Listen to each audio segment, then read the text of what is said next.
Buenas tardes, amigos, compañeros. Como siempre, me da muchísimo gusto estar aquí en mi estado y agradecer a nuestro gobernador por la invitación. Muchas gracias, gobernador, al secretario de Gobierno, nuestros diputados, a todos por esta invitación. Y lo hago como secretaria de Energía del Gobierno federal, pero también como senadora.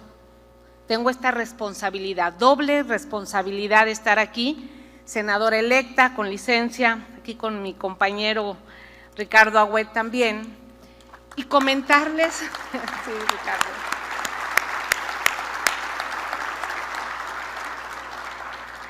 y comentarles qué está haciendo el gobierno federal en materia de energía y cómo baja esto hacia el ámbito local, hacia nuestras comunidades y hacia nuestros municipios.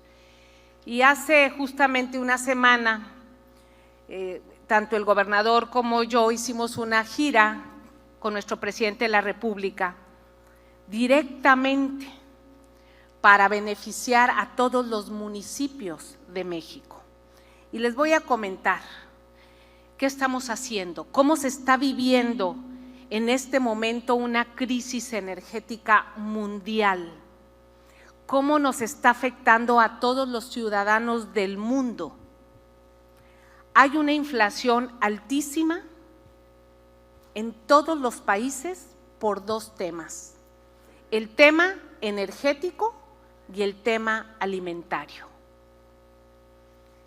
Y desde el inicio de este gobierno, el presidente Andrés Manuel López Obrador se ocupó y se preocupó sobre estos dos temas principalmente.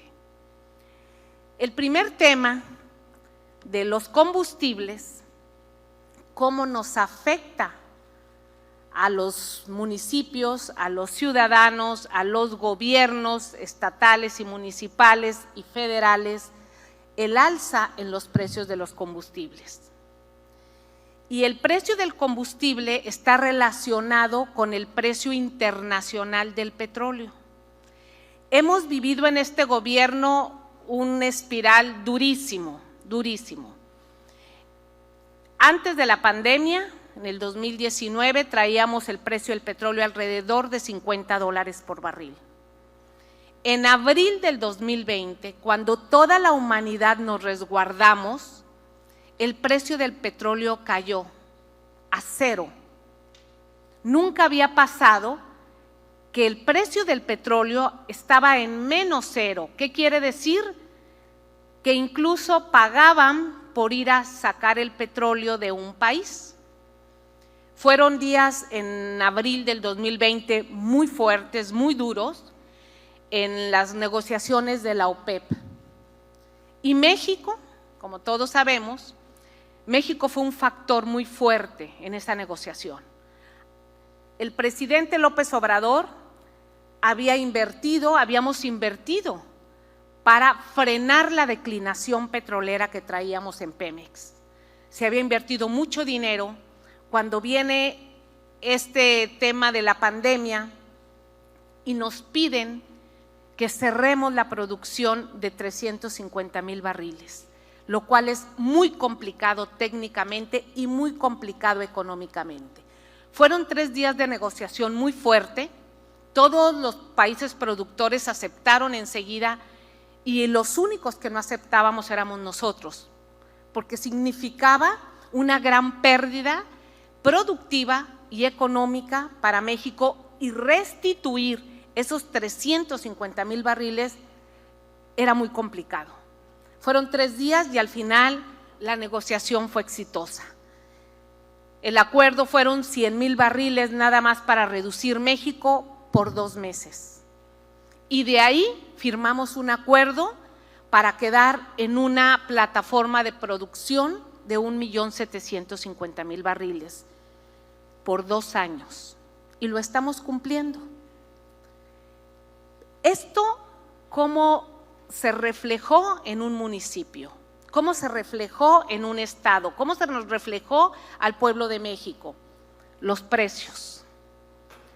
Conforme iba pasando la pandemia, no ha pasado del todo, pero conforme pasamos esos meses tan difíciles, el petróleo fue restituyendo su valor hasta alcanzar un pico altísimo. Este año hemos traído el precio del petróleo arriba de los $100, pero esto también se refleja en el precio de las gasolinas. En todo el mundo el precio de las gasolinas está altísimo. En Estados Unidos está más alto que en México. El litro de gasolina ha estado en 35 pesos en Estados Unidos, mientras nosotros lo manteníamos a 21 pesos. ¿Y cómo hemos podido hacer esto? Porque esto tenemos que saberlo, cómo directamente a ustedes que son alcaldes o a nuestro gobernador, esto impacta o no impacta en la economía regional. Cuando se tienen excedentes petroleros, es decir, el Congreso de la Unión cada año en su presupuesto etiqueta y dice el precio del petróleo este año va a ser en promedio de $48. Este año es de $52. Sin embargo, el precio del petróleo está en 100. Tenemos excedentes petroleros. Parte de los excedentes petroleros estaban etiquetados para que vinieran a los estados. Por ley así es. Sin embargo, el presidente tomó una determinación.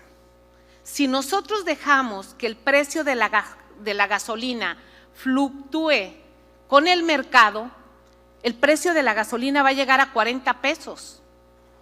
Y eso va a tener un impacto durísimo en la inflación, durísimo en nuestros suministros.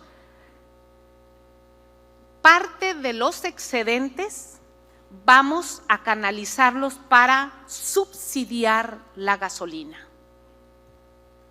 Vamos a subsidiar para que el precio de la gasolina se mantenga. Y ustedes recordarán que en el 2014 tuvimos un gasolinazo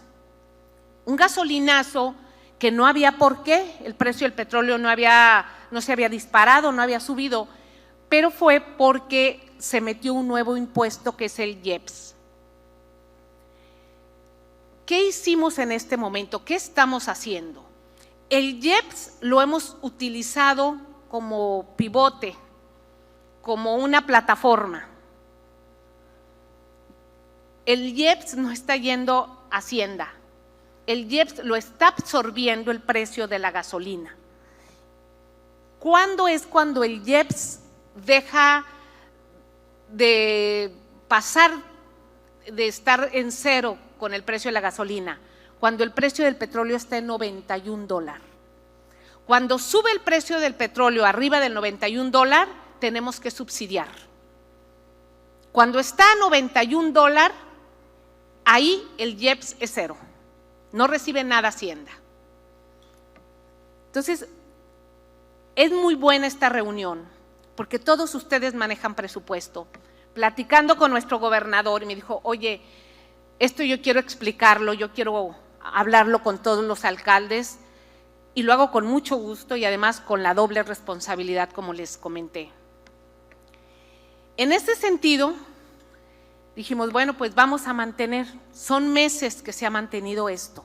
Antes, el aumento del precio o los excedentes petroleros, el gobierno lo gastaba pues en gasto corriente o en otras cosas. Ahora no, está ayudando para la economía. Tenemos la primera gráfica que yo les quiero mostrar, porque son temas técnicos y que a veces lo platicamos, pero aquí tengo una gráfica del precio de las gasolinas. Está la regular, la premium y el diésel. Los tres se manejan en la misma proporción. Quise hacer la gráfica del 2012 a la fecha. Del 2012 al 2016 iniciaron con 10 pesos el litro.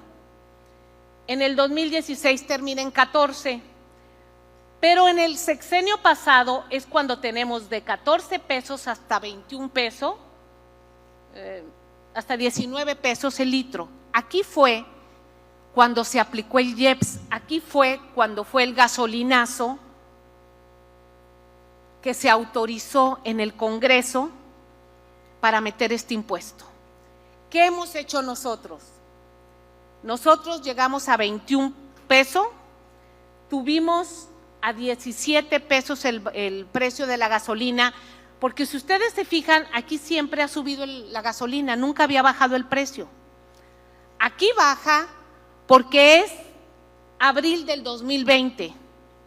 Cuando baja el precio del petróleo, el precio de la gasolina bajó. Y antes lo que hacía el gobierno es que decía, no lo bajes y nos va a entrar todavía un excedente de gasolina. El presidente dijo, no, si baja el precio del petróleo, baja el precio de la gasolina, y aquí se observa. Y hoy estamos en este promedio de 21, la magna, la regular, 22 el diésel y 23. Aquí lo estamos manteniendo. Ayer el precio del petróleo cerró en $96, pero la semana tuvimos hasta $100 el precio del barril.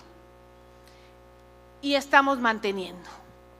Esto es importante porque cuando digo que todo el mundo tiene una crisis, tiene un nivel de inflación altísimo por dos temas, el energético y el alimentario. Gracias a estas políticas públicas aplicadas en todo el país, somos el país de la OCDE con el menor índice de inflación en energía. Es la siguiente gráfica, aquí está. La inflación de energía de mayo del 2022, estos son datos de la OCDE. México tuvo un acumulado de 5.3, pero vemos países como Turquía de 120%, Países Bajos, España y México. Este es nuestro índice. Este es un cambio en la política pública y en la política social. Si nosotros hubiéramos continuado con una política neoliberal como la traíamos los últimos 36 años, seguramente nosotros estuviéramos en estas barras, sería un caos en el país, el precio de la gasolina estaría alrededor de los 35, 40 pesos. ¿Y qué les puedo decir de los alimentos? Esto es porque se ha mantenido, porque hemos actuado, y eso es en todo el país y es en los municipios.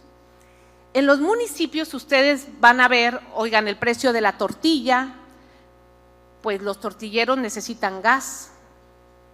El precio de nuestros alimentos, que hay que bajarlos de las comunidades hacia las zonas urbanas y se mueve con gasolina. Y ese costo de movilidad de los productos agrícolas no lo estamos nosotros sintiendo como lo están sintiendo los demás países. Nosotros, porque tenemos la fortuna de tener petróleo, cuando nos decían que era una desgracia, no, no es una desgracia, es una bendición, nada más que hay que saberlo utilizar bien. Y esta es parte de la política económica que se ha estado aplicando. Entonces, en los alimentos, esto se ha reflejado en frenar la inflación por el uso energético, no así por los alimentos. Y precisamente con lo de los alimentos voy a cerrar después para hablar de los fertilizantes, donde Veracruz va a jugar o juega un papel bastante importante. Entonces, estos son los combustibles. Y en electricidad, contener también el impacto inflacionario en electricidad también se ha requerido de una acción contundente. Primero, ¿cómo vamos a generar la electricidad? ¿Cómo nos sale más barato y cómo utilizamos a nuestra empresa productiva del Estado, que es la CFE? y nos dicen, es que ustedes van en sentido contrario, es que las energías limpias, es que la transición energética, y esto lo dicen pues aquellos que tienen un interés particular en el negocio de la electricidad, que se vale, nadie está peleado con eso, nada más que en este momento todos los países del mundo, absolutamente todos, están resguardando su seguridad energética. Todos andan buscando a ver el gas, dónde sale más barato, a ver cómo producen su electricidad. El caso de Alemania es un caso, pues, de ejemplo. Alemania producía su electricidad a través de energía nuclear, que es limpia, que es constante, y hace 3 años, 2-3 años, desconecta las centrales nucleares porque le dicen que tiene que ir hacia la transición energética, y hoy está regresando al recurso natural que tiene, que es carbón. Pero es lo que tiene. España y Europa recientemente acaban de declarar que ante la crisis energética mundial, el gas se considera parte de la transición energética, porque así es. El país que ya no quiere generar con carbón y que va hacia las energías renovables, utiliza el gas como un vehículo para la transición energética. Entonces, yo les voy a mostrar una tabla comparativa, es la que sigue, entre Estados Unidos y México, nuestros vecinos con quienes trabajamos, con quienes convivimos. Aquí en esta tabla, por ejemplo, cómo nosotros generamos electricidad, a través de qué tecnologías y cómo nuestros vecinos la generan. Del ciclo combinado de gas natural, nosotros estamos utilizando el 56%, Estados Unidos el 37%. De carbón, nosotros utilizamos solamente el 2.6% y Estados Unidos el 21.6% de carbón. Y otros fósiles, que ahí entra diésel, que entra combustóleo, nosotros traemos 11% y ellos traen 0.7%. El volumen o la cantidad que ellos necesitan generar electricidad es mucho más grande que la de nosotros. Ellos tienen mayor consumo, tienen una industria muy grande, más grande que la de nosotros, y su consumo es más alto.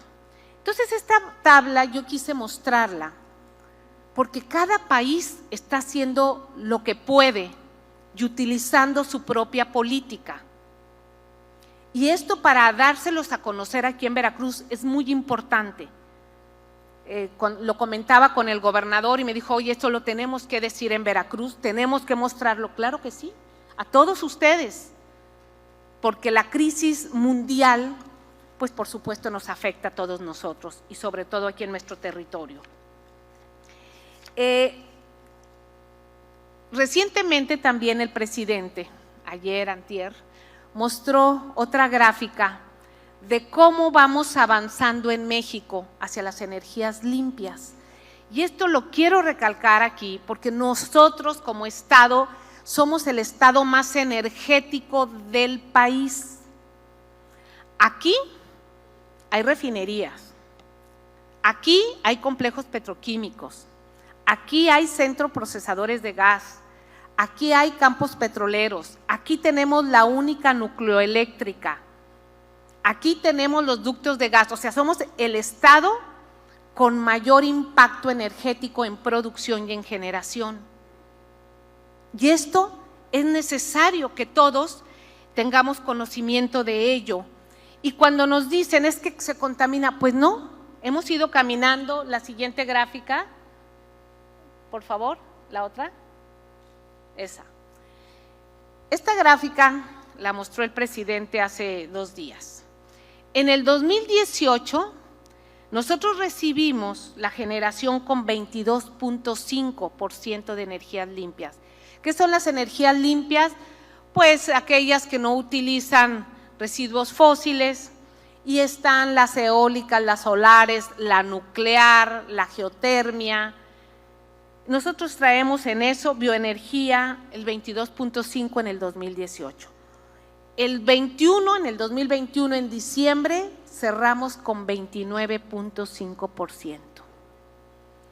Estamos trabajando, aumentando la generación en nuestras hidroeléctricas y también tomando acciones de políticas públicas municipales y locales.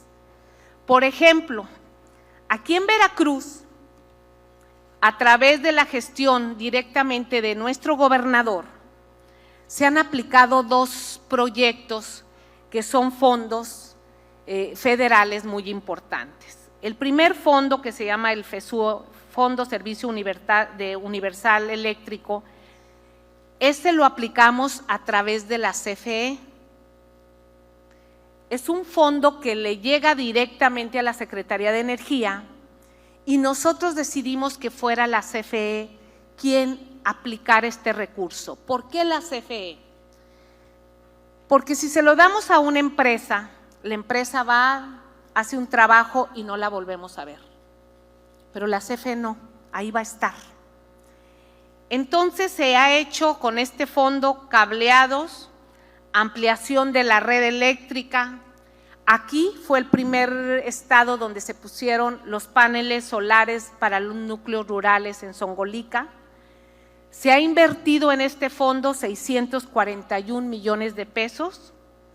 Se ha impactado o ha entrado a 554 localidades de los 212 municipios. Se ha beneficiado a 20,148 viviendas y a 80,294 personas. Y otro proyecto que se llama Proyecto de Eficiencia Energética en Municipios, que este fondo está vinculado con el Banco Mundial, que prácticamente es para los municipios, alumbrado en municipios que tengan más de 80,000 habitantes. Empezamos desde el 2019, aquí en Veracruz, se reciben solicitudes. La primera solicitud se recibió de Coatzacoalcos, por supuesto, y de Jalapa, así es. Sin embargo, tenemos solicitudes de muchos de ustedes, de muchísimos.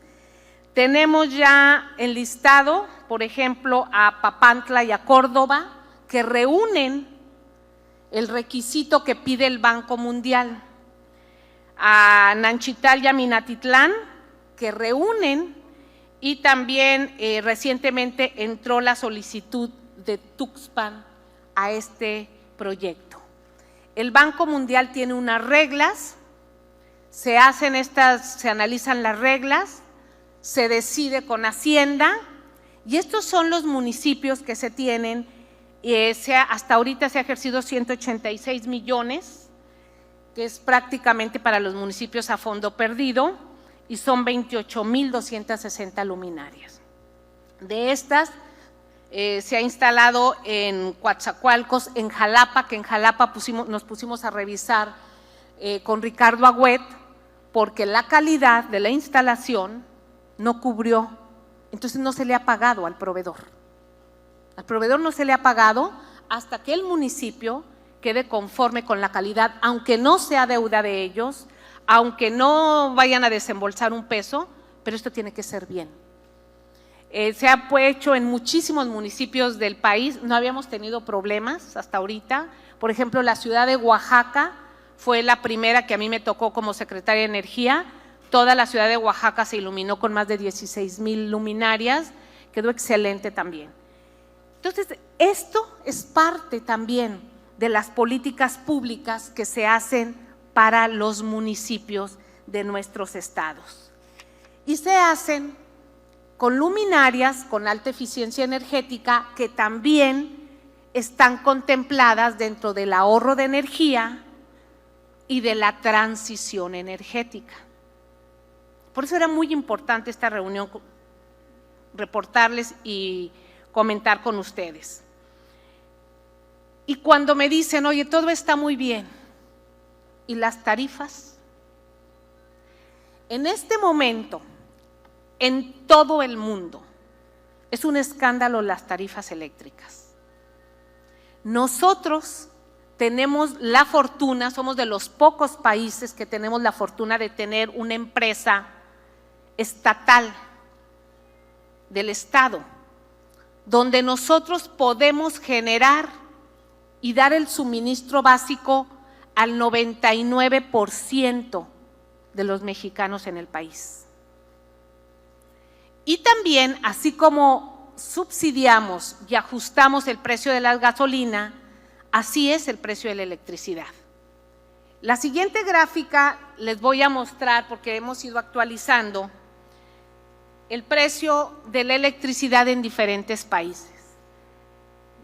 Nosotros estamos en la línea de abajo, donde dice México, y podemos ver cómo está Italia, cómo está Francia, Alemania, España, Estados Unidos, tanto la costa este como California, porque ellos tienen diferentes redes de distribución y nosotros estamos abajo. Cada mes, la Comisión Reguladora de Energía, la Secretaría de Hacienda y la Secretaría de Energía tienen que autorizar el aumento de la tarifa mes a mes que CFE nos presenta. Y nos lo presenta con base al precio del gas, que es lo que necesitamos para generar. El presidente dijo, no puede estar por arriba de la inflación. Y ustedes ya se imaginarán pues las discusiones que tenemos con la Comisión Federal de Electricidad para mantener las tarifas. Esta acción de las tarifas eléctricas, y pongo en comparación con todo el mundo, porque el precio del gas también es un precio internacional, al igual que el precio del petróleo, nos ayuda a contener la inflación del sector energético. Esto que empezamos a hacer nosotros, fuimos el primer país, ya lo empezaron a replicar otros países. Tenemos que meter subsidio, tenemos que parar esto. Hay 5 presidentes, Francia, un país sudafricano, son varios que han salido los presidentes por la crisis energética. Exactamente, Sri Lanka, que han tenido que salir por la crisis energética. Y aquí tenemos la fortuna de tener 2 empresas, de tener petróleo, de tener recursos naturales y de ir aplicando una política para ver por el bienestar social, no por el negocio. Una empresa privada pues tiene que ver por el negocio. Y nosotros en este tiempo de crisis, el presidente dijo, tenemos que irnos a lo que nos marca, y no, Pemex no está para ganar, CFE no está para ganar, en este momento tienen que tener su vocación social para lo que fueron creados. Entonces, para nosotros también mostrarles esto era muy, muy importante. Y la crisis alimentaria, si traemos dentro del 8.16% que traemos de inflación, que es una inflación alta, y que somos de los más bajos, ya se imaginarán cómo están otros países, pues la energía traíamos 0.6, creo que ahorita traemos 0.8, y las otras 2 fuertes, muy fuertes, es alimentos. La inflación se nos está yendo en alimentos. El presidente habló con todos los empresarios y prestadores de servicios, los dueños de las tiendas grandes de supermercados, y dijo, a ver, ¿qué hacemos para frenar el aumento? Entonces nos dimos cuenta, ya sabíamos que somos importadores de maíz, que somos dependientes también de un porcentaje de frijol, de soya, de granos, y que tenemos que ponernos a producir. Nuestro campo, tenemos tierras magníficas en México, pero también ustedes recordarán aquellas políticas donde nos decían que para qué producíamos, que teníamos que importar, que nos salía más barato importar que poner a trabajar a nuestros campesinos o a nuestros productores. Ahora es no. Desde que entró el presidente López Obrador, empezó con su programa Sembrando Vida y empezó también con un programa paralelo en Segalmex para cultivar áreas de granos y frutas. Para poder obtener mayor volumen de alimento, necesitamos fertilizantes. Y aquí se enlaza tanto el sector agropecuario como el sector de energía. Los fertilizantes nitrogenados se obtienen a través de amoníaco. Y en México, y en Veracruz, y en Cozoleacaque, teníamos el complejo petroquímico de amoníaco más grande del mundo en la década de los 90, del mundo. Se abandonó, se descuidó, decisiones que no estamos para ver hacia atrás, sino para ver el presente y trabajar para el futuro. Exactamente la semana pasada, bueno, hace 15 días, que yo estuve en Jalapa con el gobernador, él me comentó en Jalapa sobre la necesidad de meternos en el campo. Me dice, ¿cómo ayudamos? ¿Cómo trabajamos? ¿Qué hacemos? Le dije, ¿sabes qué? Vamos a hablar para ver el tema de los fertilizantes. Y efectivamente, el presidente que está ocupadísimo en esto, dijimos, estamos ya produciendo urea en agronitrogenados, en pajaritos, pero nada más una planta. Está otra planta que se necesita rehabilitar. Baja el presidente la semana pasada y efectivamente es en Veracruz donde podemos tener mayor volumen de fertilizante para todo el país. Pero lo más importante es que ya hay un programa que se está entregando fertilizante gratuito a nuestros campesinos, los más humildes, los más necesitados. Y por ejemplo en Guerrero ya se entrega al 100% de todos los campesinos el fertilizante gratuito y se duplicó la producción de granos ya en Guerrero. Empezaron con varios estados, Guerrero, Chiapas, Oaxaca, no, todavía no, empezaron con 4, Colima, Chiapas, Guerrero y Oaxaca, el año pasado. Este año ya son otros 4 estados que se metieron a este programa. Para ello el gobierno ha comprado fertilizantes fuera de México para poder darle fertilizantes a los campesinos, a quienes nos dan de comer. Y ahora la indicación es rehabilitar 3 plantas de amoníaco que están en el complejo petroquímico Cozoleacaque, porque nada más funciona una, y una planta de urea que está en Pajaritos, en Coatzacoalcos, que también ya empezó Pemex a rehabilitarla.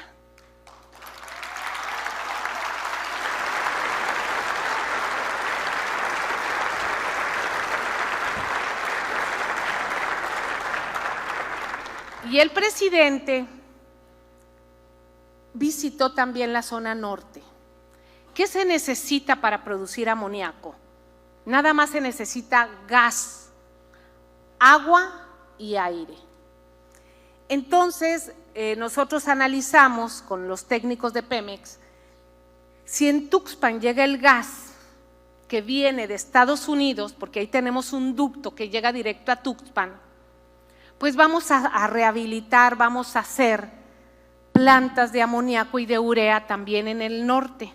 y se encontró con que el complejo Escolín, que está en Poza Rica, son instalaciones de Pemex que están ahí, desocupadas, y que ahí se puede instalar plantas de amoníaco y de urea. Está en análisis.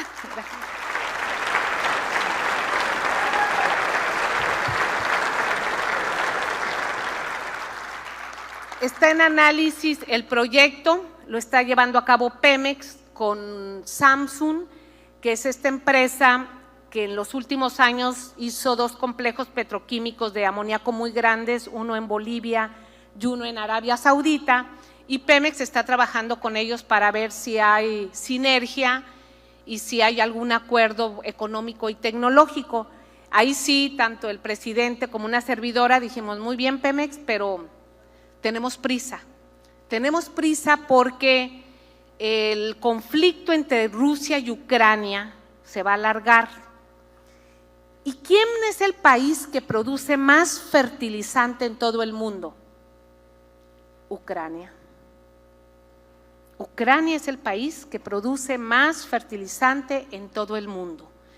Entonces, ese conflicto con el precio del petróleo, con la pospandemia, pues ya así tiene a todo el mundo, con una crisis financiera, en energía y en alimento. Y eso nos tocó a nosotros como gobierno federal, gobierno estatal y gobiernos municipales enfrentar. Y actuando con una responsabilidad financiera, de austeridad, de buen gasto, pues es como podemos llevar a cabo este momento tan difícil que no habíamos pasado, creo que desde inicios del siglo pasado, que fue la Gran Depresión, no se habían tenido estos números en el mundo. Entonces, hablar de política energética local, estamos hablando de nuestros municipios, de nuestras comunidades, que día a día vemos si el precio de la tortilla o el precio del grano subió y qué hay atrás de eso y cómo lo estamos enfrentando. Y no voy a hacer un comparativo si hubiera estado otro gobierno o no, porque no ha lugar, sino qué estamos haciendo nosotros, cuál es nuestra responsabilidad, cómo tomamos esta situación y cómo utilizamos nuestros recursos. Para mí es muy importante tener este diálogo, que ustedes sepan cómo estamos todos trabajando, cómo hacemos la sinergia de apoyo mutuo entre el gobierno federal, el gobierno estatal y los municipios, cómo caminamos juntos, cómo somos un gobierno que no estamos nada más en las alturas, sino que somos un gobierno que tenemos que caminar a ras de piso, porque ahí es a donde nos debemos, a servir a la gente, a trabajar ahí. Esta es la situación y tenemos un plan a diciembre del 2022. El gobernador nos presentó unas peticiones del sector de energía, a Pemex, a CFE, a la Secretaría de Energía, para el siguiente año.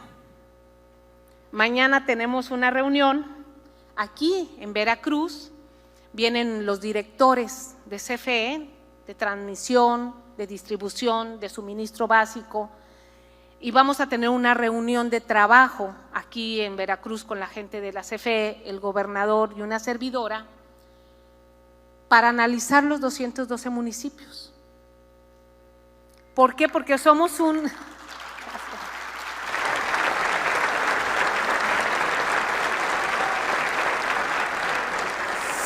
estado, junto con el estado de Sinaloa y Jalisco, donde en épocas de huracanes son a los que más nos pegan.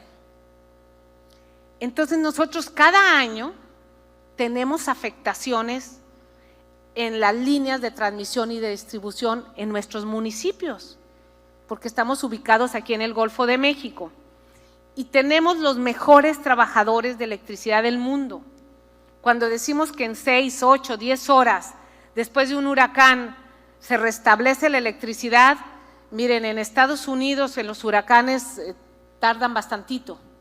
Allá tienen otro sistema, tienen otras empresas y muy bien, es lo que ellos hacen. Pero nosotros aquí en México tenemos una empresa de primera, nuestros trabajadores electricistas son de primera.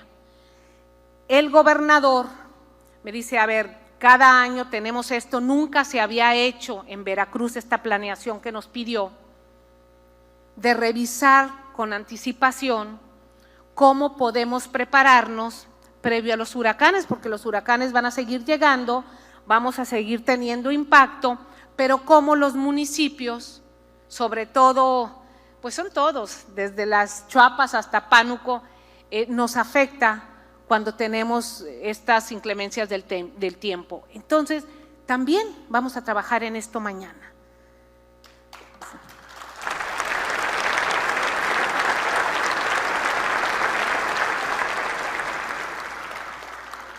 Y para concluir, nada más decirles que es el trabajo conjunto. Lo dijo el secretario de Gobierno, no hay ideologías, no hay colores partidistas, porque vivimos en un solo estado, somos una comunidad y aquí se atiende a todos. Y es ver por todos. Y hoy así se hace. Hoy no hay un tinte partidista, estamos para servir a todos. Muchas gracias.